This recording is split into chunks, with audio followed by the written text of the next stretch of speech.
নামাজের সালাতের পূর্বে অজুর সময় কয়েকটি শিক্ষা এত বেশি মনে দাগ কেটেছে যে আমি ভাষায় প্রকাশ করতে পারবো না, তাই আপনাদের সাথেও শেয়ার করতে চাই।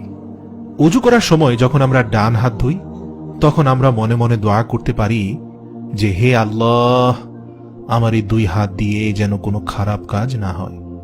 কুলি করার সময় দোয়া করতে পারি হে আল্লাহ, আমার এই মুখ দিয়ে যেন কোনো খারাপ কথা, গীবত, পরনিন্দা, চগলখড়ি, মিথ্যা না বের হয়। আমার এই মুখ দিয়ে যেন তাই বের হয় যা তোমাকে সন্তুষ্ট করে। এই অজুর পানির মাধ্যমে আমার মুখের ব্যাজিক ও অভ্যন্তরীণ নোংরা বের করে দিন। ইয়া রব, আপনি সর্বশ্রেষ্ঠ পরিশুদ্ধকারী।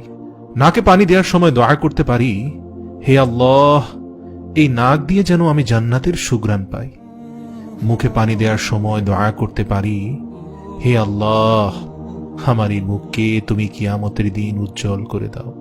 হে প্রভু, তুমি একে অন্ধকারচ্ছন্ন করিও না মালিক। কিয়ামতের ময়দানে যদি এই মুখ অন্ধকার হয়ে যায় তবে আমার আর কোনো উপায় থাকবে না। এই অজুর পানির বদৌলতে তুমি মুখটাকে চিরস্থায়ী নূর দ্বারা ভরে দাও। ডান হাত ধোয়ার সময় দোয়া করতে পারি হে আল্লাহ, আমার এই ডান হাতেই আমাকে আমল নামা লাভের সৌভাগ্য দান করুন। হে রাব্বুল আলামিন, এ হাতেই যেন আমি আমার আমল নামা পেয়ে যাই। বাম হাত ধোয়ার সময় দোয়া করতে পারি হে আল্লাহ, আমার এই হাতকে তুমি আমল নামা গ্রহণের দায়ভার থেকে মুক্ত করে দাও। হে মালিক, যাদের আমল নামা বাম হাতে আসবে আমি যেন তাদের অন্তর্ভুক্ত না হই।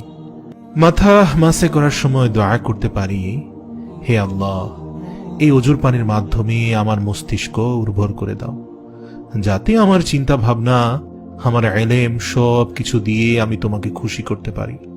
আমার এই মাথা যেন দুনিয়া ও আখিরাতে তুমি ছাড়া আর কারো সামনে নত না হয়। হে প্রভু, তোমার সামনে আপাতমস্তক নত করে দিচ্ছি। কান মাসেহ করার সময় দোয়া করতে পারি হে আল্লাহ, আমার এই কান দিয়ে যেন হারাম গান বাজনা, গীবত না শুনি। আমার এই কান যেন কারো পরনিন্দা না শুনি। আমার এই কান দিয়ে যেন আমি হারাম কোনো জিনিস না শুনি। পা ধোয়ার সময় আমরা দোয়া করতে পারি হে আল্লাহ, আমার এই পা দুটোকেই আপনি পুলসিরাত পার হওয়ার সময় দৃঢ় করে দিন, যাতে সহজে পার হতে পারি। আমার এ পা যেন জান্নাতের স্পর্শ পাওয়ার সৌভাগ্য লাভ করে ইয়া রব। আমার এই পাকে জাহান্নামের স্পর্শ পাওয়া থেকে মাফ করে দিন ইয়া গফফার। হে আল্লাহ, দুনিয়ার বুকে যতদিন আমি বেঁচে থাকব আমার এই পা দিয়ে যেন আমি কোনো হারাম পথে গমন না করি। সুবহানাল্লাহ, একবার ট্রাই করে দেখুন কতটা সুন্দর অজু হয়, কতটা নরম দিল হয়। অজুর পরে মনে হবে অন্তরাত্মা প্রশান্ত হয়ে গেছে। এই দোয়াগুলো আপনি বাংলায় পড়তে পারেন।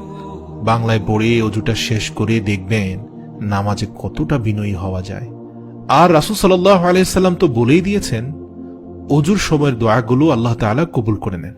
ইনশাআল্লাহ এই দোয়াগুলো নিয়মিত করলে আমরা দুনিয়া ও আখিরাতে অশেষ কল্যাণ হাসিল করতে পারব।